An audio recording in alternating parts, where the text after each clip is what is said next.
ये रूसी लेखक अलेक्जेंडर पुश्किन की प्रसिद्ध कहानी द स्टेशन मास्टर का हिंदी अनुवाद है। डाक चौकी के मुंशियों को भला किसने नहीं कोसा होगा? किसकी उनसे तू तू मैं नहीं हुई होगी? किसने गुस्से से गबूला होकर वो किस्मत की मारी शिकायत पुस्तिका नहीं मांगी होगी, ताकि उनकी हठधर्मी, अशिष्टता और लापरवाही के बारे में एक और व्यर्थ की शिकायत दर्ज कर सके? कौन उन्हें दरिंदों जैसा नहीं मानता या उन्हें बीते जमाने के घटिया अफसरों अथवा मुरूम के लुटेरों के समान नहीं समझता? लेकिन हमें इंसाफ से काम लेना होगा। यदि हम स्वयं को उनके स्थान पर रखकर देखें तो शायद हम उनके बारे में ऐसी कठोर राय जाहिर न करें। आखिर डाक चौकी का मुंशी है क्या?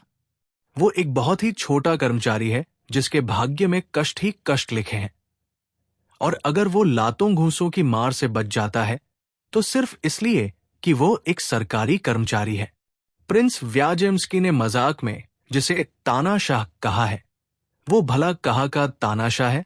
क्या वास्तव में उसका काम कोल्हू के बैल की तरह पिसने के समान नहीं है? न दिन को चैन, न रात को आराम।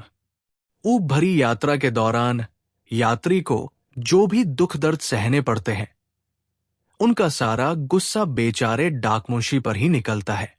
मौसम खराब हो, सड़क टूटी फूटी हो, कोचवान जिद्दी हो या घोड़े अड़ियल हो, इन सब के लिए दोषी डाकमुंशी ही माना जाता है। उसके साधारण से घर के अहाते में दाखिल होते ही आगंतुक उसे एक दुश्मन की तरह देखता है। यदि इस बिन बुलाए मेहमान से उसे जल्दी छुटकारा मिल जाए तो वो इसे अपनी खुशकिस्मती समझता है। लेकिन अगर घोड़े तैयार न मिले तो हे भगवान, कैसी कैसी गालियां और धमकियां उसे सुननी पड़ती है। बारिश और कीचड़ में उसे दूसरों के अहातों में भागते फिरना पड़ता है। क्रोधित यात्री की चीख पुकार और धक्का मुक्की से क्षण भर के चैन के लिए उसे तूफान और कड़ाके की सर्दी में ड्योढ़ी देहरी में जाकर छिपना पड़ता है। कोई जनरल आ जाए तो थरथर कांपता हुआ डाकमुंशी उसे आखिरी बची हुई 2 घोड़ा गाड़ियां दे देता है, जिनमें एक डाक की गाड़ी भी होती है। जनरल तो धन्यवाद का एक शब्द कहे बिना चला जाता है, लेकिन 5 मिनट बाद ही फिर घंटी की आवाज सुनाई देती है और कोई सरकारी हरकारा उसकी मेज पर आदेश पत्र पटक देता है। आइए, यदि हम इन सब बातों की गहराई में जाएं, तो गुस्से के बजाय हमारा हृदय उनके प्रति सच्ची सहानुभूति से भर जाएगा। कुछ शब्द और। पिछले 20 वर्षों के दौरान मैंने रूस की हर दिशा में यात्रा की है।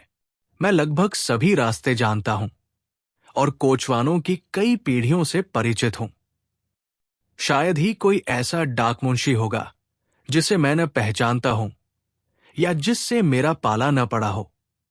निकट भविष्य में मैं अपने यात्रा अनुभवों को प्रकाशित करने की आशा करता हूं।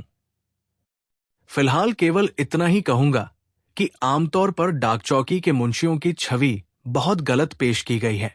इतने बदनाम होने के बावजूद ये डाकमुंशी कुल मिलाकर बड़े शांत स्वभाव के लोग होते हैं।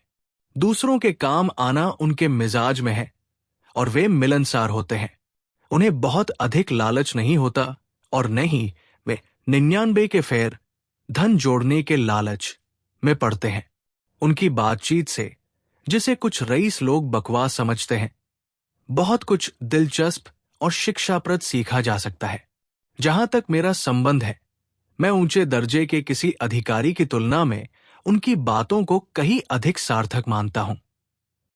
यह सहज ही अनुमान लगाया जा सकता है कि डाकमुंशियों की इस सम्मानित श्रेणी में मेरे भी कुछ मित्र हैं।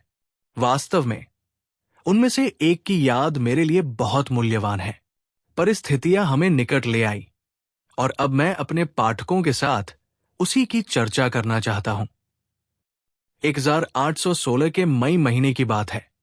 मुझे गुबर्निया रूसी प्रांत के उस मार्ग पर यात्रा करनी पड़ी जो अब अस्तित्व में नहीं है। मैं तब एक छोटा अफसर था और एक डाक चौकी से दूसरी चौकी तक जाता था। 2 घोड़ों से अधिक का किराया देने के लिए मेरी जेब में पैसे नहीं होते थे। नतीजा ये था कि डाकमुंशी भी मेरा कोई लिहाज नहीं करते थे और अक्सर मुझे अपना हक पाने के लिए जोरजबरदस्ती करनी पड़ती थी। तब मैं जवान और गर्म मिजाज था। मैं उन मुंशियों की कायरता पर जलभुन उठता था जो मेरे लिए तैयार घोड़ों को किसी ऊंचे अफसर के हवाले कर देते थे। ठीक उसी तरह जैसे मैं बहुत समय तक इस बात का आदी नहीं हो पाया था कि राज्यपाल की मेज पर भोजन परोसते समय बैरा बड़े लोगों का ध्यान रखते हुए मेरी अनदेखी कर देता था। अब मुझे दोनों बातें उचित लगती है। आप ही सोचें, यदि नीचे पद वाला ऊपर वाले के सामने झुके के स्थापित नियम की जगह ये नियम लागू हो जाए कि कम बुद्धिमान व्यक्ति बुद्धिमान के सामने सिर झुकाए, तो क्या होगा? भारी अव्यवस्था फैल जाएगी। नौकर चाकर सबसे पहले किसकी सेवा करेंगे? खैर, मैं अपनी कहानी पर आता हूं। दिन बहुत गर्म था। चौकी से 3 वर्स्ट रूसी दूरी की इकाई पहले ही हल्की बूंदाबांदी शुरू हो गई। 1 मिनट बाद इतनी जोर की बारिश हुई कि मैं पूरी तरह भीग गया। डाक चौकी पहुंचते ही मैंने झटपट कपड़े बदले और चाय मंगवाई। अरे दुनिया, मोशी ने आवाज दी, समोवार गरम करो और कुछ क्रीम ले आओ। इन शब्दों के साथ ही पर्दे के पीछे से एक 14 वर्ष की लड़की सामने आई और ड्योढ़ी की ओर भाग गई। उसके सौंदर्य को देखकर मैं दंग रह गया। क्या ये तुम्हारी बेटी है? मैंने डाकमुंशी से पूछा। जी, मेरी बेटी है, उसने गर्व और प्रसन्नता से उत्तर दिया। बड़ी समझदार और फुर्तीली है, बिल्कुल अपनी स्वर्गीय मां जैसी। वो रजिस्टर में मेरा यात्रापत्र पास दर्ज करने लगा और मैं उन चित्रों को देखने लगा जिनसे उसका साधारण किंतु स्वच्छ घर सजा हुआ था। उन चित्रों में उड़ाऊ पुत्र, द प्रोडिगल सन की बाइबल वाली कहानी दिखाई गई थी।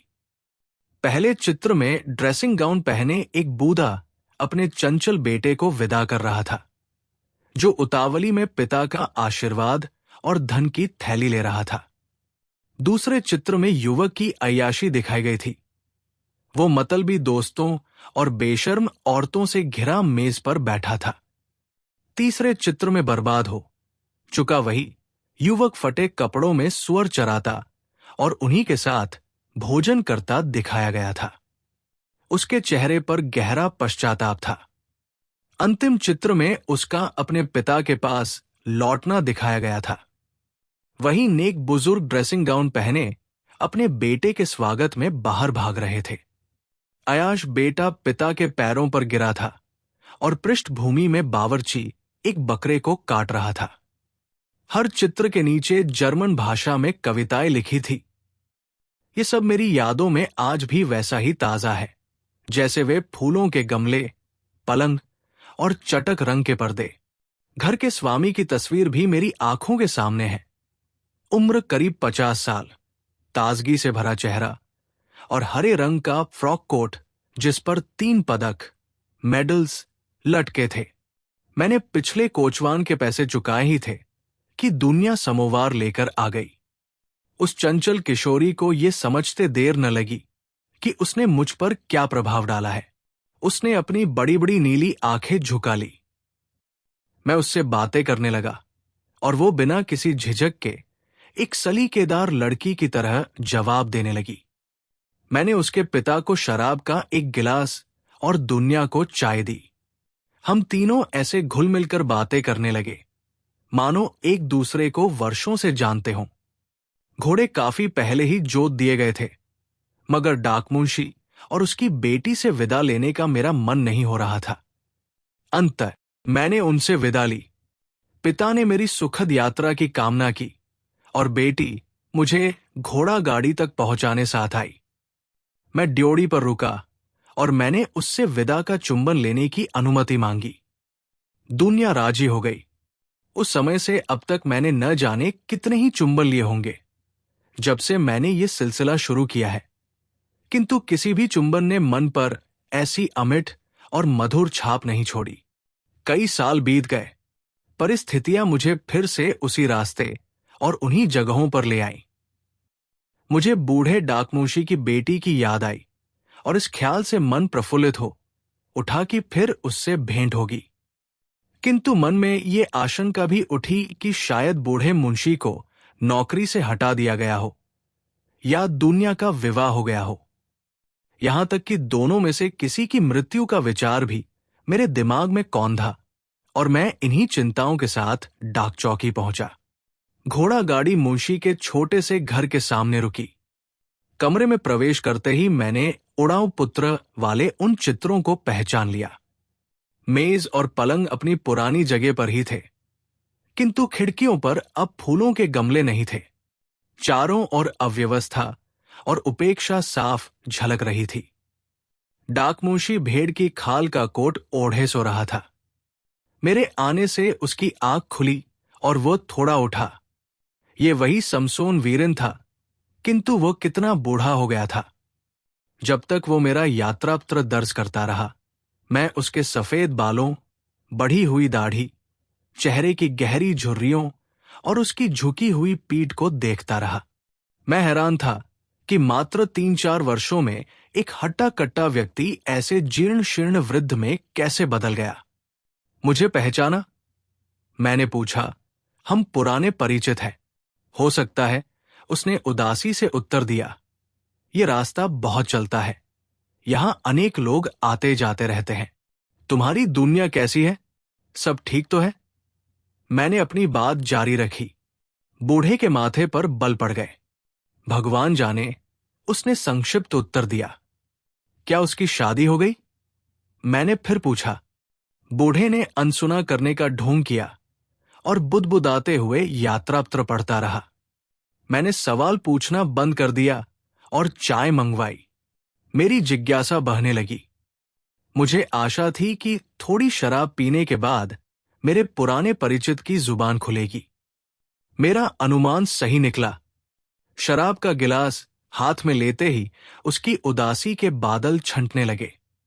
दूसरा गिलास पीने के बाद वो बातचीत करने लगा।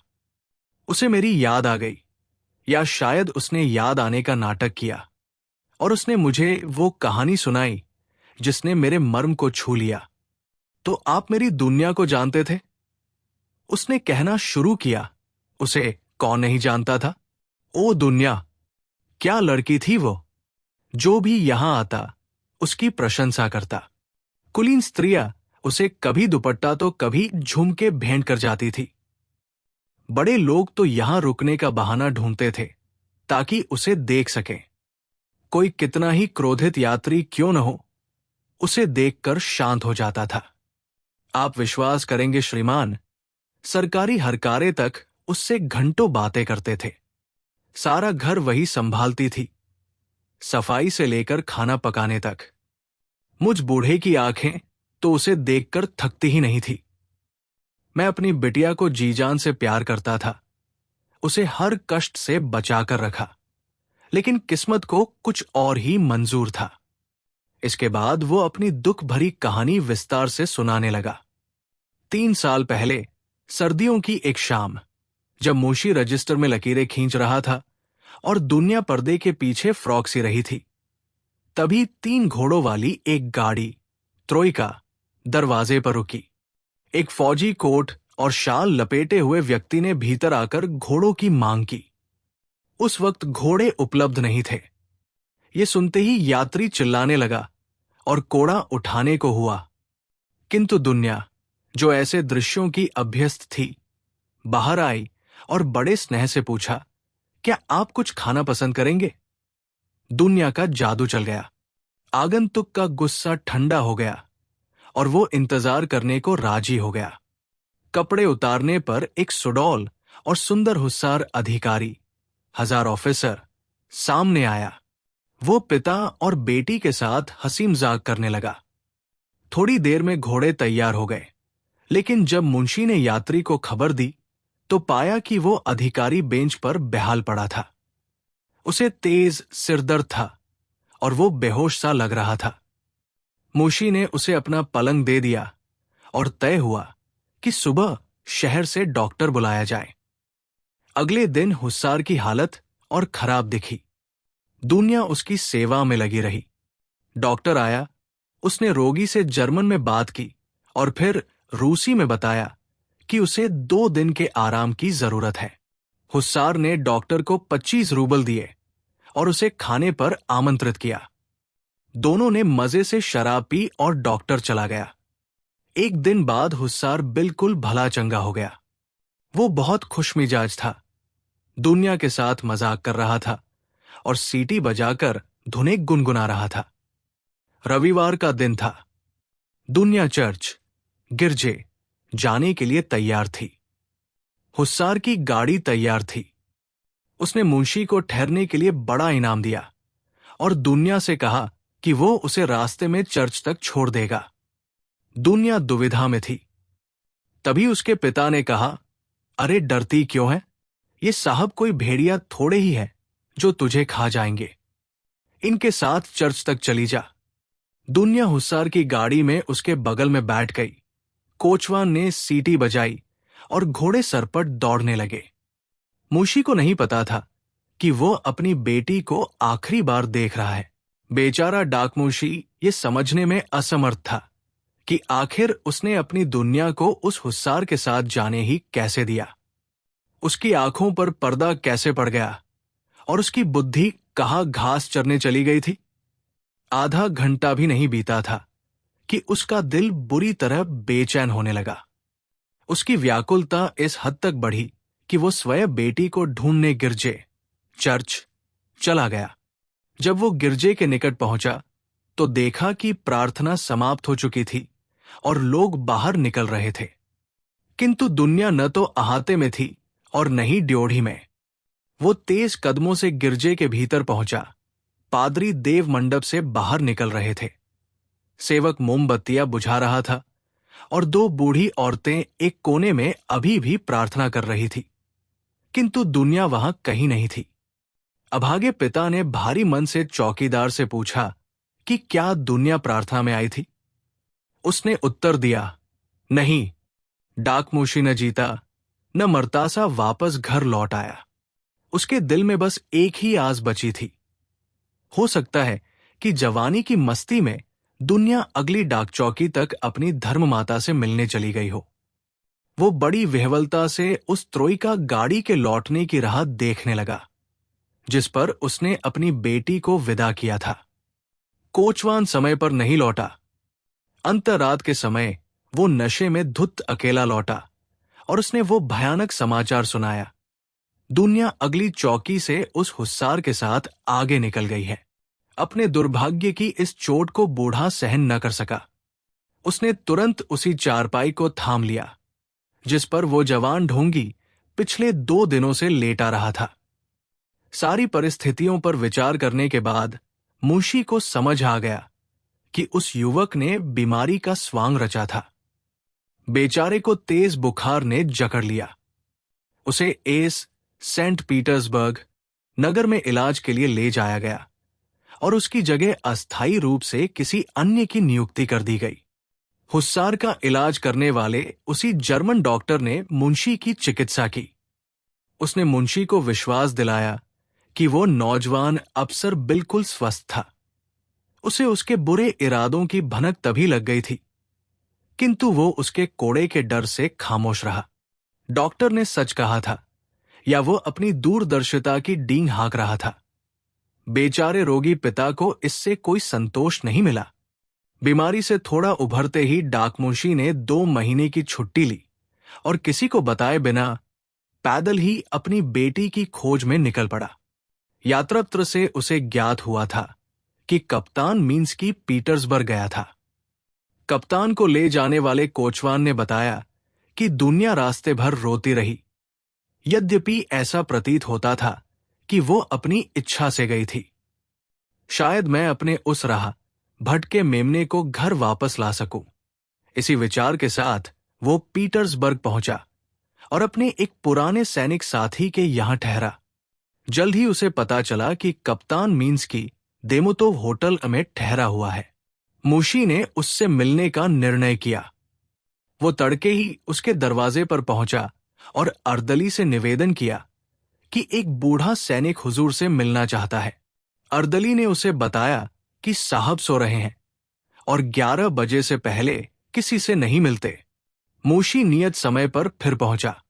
ड्रेसिंग गाउन और लाल टोपी पहने मीन्स्की स्वयं बाहर आया। कहो भाई, क्या चाहिए? उसने पूछा। बूढ़े के हृदय में तूफान उमड़ पड़ा। आंखें भर आई और कांपती आवाज में वो केवल इतना कह पाया, हुजूर, इतनी मेहरबानी कीजिए। मीन्स्की ने उसकी ओर देखा। उसके गालों पर शर्म की सुर्खी दौड़ गई। उसने मुंशी का हाथ पकड़ा और उसे भीतर ले जाकर दरवाजा बंद कर लिया। हुजूर, बूढ़े ने गिड़गिड़ाते हुए कहा, बहा हुआ पानी वापस नहीं आता, पर मेरी बेचारी दुनिया मुझे लौटा दीजिए। आपने उससे अपना जी बहला लिया, अब व्यर्थ उसका जीवन तो नष्ट न करें। जो हो गया उसे बदला नहीं जा सकता। युवा अफसर ने उलझन में पड़कर कहा, मैं तुम्हारे सामने अपराधी हूं और क्षमा चाहता हूं, पर यह न सोचो कि मैं उसे त्याग दूंगा। मैं शपथ लेता हूं कि वो सुखी रहेगी। तुम उसे ले जाकर क्या करोगे? वो अब मुझसे प्रेम करती है और अपनी पुरानी सादगी भरी जिंदगी की अभ्यस्त नहीं रही। जो हो चुका है उसे अब न तुम भूल सकते हो और नहीं वो। इसके बाद मीन्स्की ने मुंशी की आस्तीन में कुछ ठूंस दिया और दरवाजा खोल दिया। मुंशी सुध-बुध खोए हुए सड़क पर बाहर आ गया। बूढ़ा देर तक बुध बना वही खड़ा रहा। अचानक उसे अपनी आस्तीन में कागजों की एक गड्डी दिखाई दी। उसने उसे निकालकर देखा तो उसमें 5 और 10-10 रूबल के कई मुड़े तुड़े नोट थे। उसकी आंखों में फिर से आंसू आ गए, किंतु ये दुख के नहीं, विक्षोभ, अपमान के आंसू थे। उसने नोटों को मसलकर उनका गोला बनाया, उन्हें जमीन पर फेंका और अपने जूते की एड़ी से रौंदकर आगे बढ़ गया। कुछ कदम चलने के बाद वह रुका, थोड़ा विचार किया और पीछे मुड़ा, किंतु नोट वहां से गायब हो चुके थे। एक ठाट बाट वाला युवक उन्हें उठाकर बग्घी में बैठकर तेजी से निकल गया। डाकमुंशी ने उसका पीछा नहीं किया। उसने अपनी डाक चौकी लौटने का निश्चय किया, पर जाने से पहले अपनी बेटी को एक बार देखना चाहता था।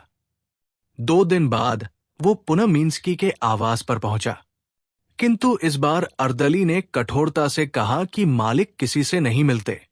उसने मुंशी को धकियाकर बाहर निकाला और फटाक से दरवाजा बंद कर दिया। मुंशी कुछ देर वही खड़ा रहा और फिर भारी कदमों से वापस चला गया। बूढ़ा मुंशी उसी शाम गिरजे की प्रार्थना के बाद लितेन आया सड़क से गुजर रहा था। अचानक उसके सामने से एक शानदार बग्घी निकली और उसने उसमें बैठे मीन्स्की को पहचान लिया। बग्घी एक तिमंजिले मकान के सामने रुकी और हुस्सार तेजी से भीतर चला गया। डाकमुंशी को एक युक्ति सूझी। वो कोचवान के पास गया और पूछा, भाई, ये किसकी बग्घी है? क्या मीन्स्की की है? हाँ, उन्हीं की है, कोचवान ने उत्तर दिया। पर तुम्हें इससे क्या? बात यह है कि साहब ने दुनिया के लिए एक संदेश दिया था, पर मुझे याद नहीं आ रहा कि वो कहाँ रहती है। यही रहती है, दूसरी मंजिल पर। भाई, तुमने आने में देर कर दी। साहब तो खुद उनके पास पहुंच गए हैं। मुंशी का दिल तेजी से धड़कने लगा। उसने कोचवान का धन्यवाद किया और सीढ़ियां चढ़ने लगा। दरवाजा बंद था। उसने घंटी बजाई। कुछ क्षणों की भारी प्रतीक्षा के बाद दरवाजा खुला। क्या अवदोत्या समसोनोवना, दुनिया, यही रहती है? उसने पूछा। हाँ, जवान नौकरानी ने कहा। पर आप उनसे क्यों मिलना चाहते हैं? मुंशी ने कोई उत्तर नहीं दिया और सीधे भीतर चला गया। नौकरानी पीछे से चिल्लाती रही कि भीतर मेहमान है, पर वो नहीं रुका। तीसरे कमरे में रोशनी थी। खुले दरवाजे के पास पहुंचकर वो ठिठक गया। कमरा बेहद सजा हुआ था। मीन्स्की वहां गंभीर मुद्रा में बैठा था और दुनिया, जो अब आधुनिक फैशन की किसी पुतली जैसी लग रही थी, उसकी आराम कुर्सी के हत्थे पर बैठी थी। वो मुग्ध होकर मीन्स्की के काले घुंघराले बालों को अपनी हीरों से चमकती उंगलियों से सहला रही थी। बेचारे डाकमुंशी को अपनी बेटी कभी इतनी सुंदर नहीं लगी थी। कौन है वहां? दुनिया ने बिना सिर उठाए पूछा। बूढ़ा पिता मौन रहा।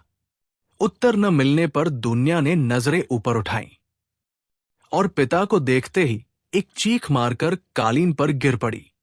घबराया हुआ मीन्स्की उसे उठाने लपका, पर दरवाजे पर मुंशी को देखकर वो गुस्से से कांपने लगा। क्या चाहिए तुम्हें? उसने दांत पीसते हुए पूछा। चोरों की तरह मेरा पीछा क्यों कर रहे हो? क्या मेरी जान लेना चाहते हो? दफा हो जाओ यहां से। मीन्स्की ने मजबूत हाथों से बूढ़े का कॉलर पकड़ा और उसे सीढ़ियों की ओर धकेल दिया। बूढ़ा अपनी छावनी वापस लौट आया। उसके मित्र ने मीन्स्की के विरुद्ध शिकायत करने का सुझाव दिया, पर मुंशी ने निराश होकर हाथ झटक दिया। 2 दिन बाद वो पैदल ही अपनी डाक चौकी की ओर लौट पड़ा और फिर से अपने पुराने काम में लग गया। अब इस बात को 3रा साल चल रहा है। उसने अंत में कहा, मैं दुनिया के बिना जी रहा हूं और उसकी कोई खबर नहीं है। वो जीवित है या मर गई, भगवान जाने। इस दुनिया में भोली लड़कियों को फुसलाने वाले बहुत हैं। आज वो रेशम और मखमल में लदी है, पर कल शायद उसे फटेहाल सड़क पर झाड़ू लगानी पड़े।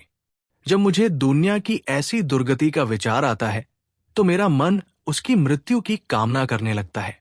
ये थी मेरे मित्र डाकमुंशी की व्यथा, जिसे सुनाते हुए उसका गला रूंध गया था। वो शराब के प्रभाव में भी था और दुख में भी। उससे विदा लेने के बाद भी मैं लंबे समय तक उसे और बेचारी दुनिया को भूल नहीं सका। हाल ही में उस क्षेत्र से गुजरते समय मुझे अपने पुराने मित्र का स्मरण हुआ। पता चला कि वो डाक चौकी अब बंद हो चुकी है। पूछने पर किसी ने साफ नहीं बताया कि मुंशी जीवित है या नहीं। मैंने स्वयं वहां जाने का निश्चय किया। गांव की ओर चल दिया। पतझड़ के दिन थे। आकाश में धूसर बादल छाए थे और ठंडी हवा पेड़ों के पीले पत्तों को उड़ा रही थी। सूर्यास्त के समय मैं उस पुराने घर के सामने पहुंचा। वहां अब एक बियर बनाने वाला व्यक्ति और उसकी पत्नी रहने लगे थे। उन्होंने बताया कि बूढ़ा डाकमुंशी 1 साल पहले ही मर चुका है। उसकी मृत्यु कैसे हुई? मैंने पूछा। भैया, वो शराब में डूब गया था। अत्यधिक शराब पीने से, उस स्त्री ने जवाब दिया। उसने अपने बेटे वानका को मेरे साथ भेजा ताकि वो मुझे मुंशी की कब्र दिखा सके। वो लाल बालों वाला काना लड़का मुझे गांव के छोर पर स्थित कब्रिस्तान ले चला। क्या तुम मुंशी को जानते थे? मैंने पूछा। हां साहब, उन्होंने मुझे सीटी बनाना सिखाया था। वे बहुत दयालु थे और हम बच्चों को अखरोट दिया करते थे। क्या कोई और भी उन्हें याद करता है? राहगीर तो अब यहां आते ही नहीं। हां, गर्मियों में एक कुलीन महिला आई थी। वे 6 घोड़ों वाली बग्घी में थी। उनके साथ बच्चे और नौकर भी थे। जब उन्हें पता चला कि बूढ़ा मुंशी मर चुका है तो वे बहुत रोई। उन्होंने खुद जाकर उसकी कब्र देखी और मुझे चांदी का एक सिक्का भी दिया। हम कब्रिस्तान पहुंचे। वो एक सुनसान और उजाड़ जगह थी। चारों ओर लकड़ी की सलीबें, क्रोसेस थी। वानका ने एक रेतीले ढेर की ओर इशारा किया जहां एक काली सलीब लगी थी। यही समसोन वीरिन की कब्र थी। क्या वो महिला यहां आई थी? मैंने पूछा। हां, वानका ने कहा। वे यहां आकर कब्र पर गिर पड़ी और बहुत देर तक रोती रही। फिर उन्होंने पादरी को बुलाकर पैसे दिए और चली गई। वे बहुत अच्छी महिला थी। मैंने भी लड़के को एक सिक्का दिया। अब मुझे अपनी इस यात्रा और खर्च किए गए पैसों का कोई पछतावा नहीं था।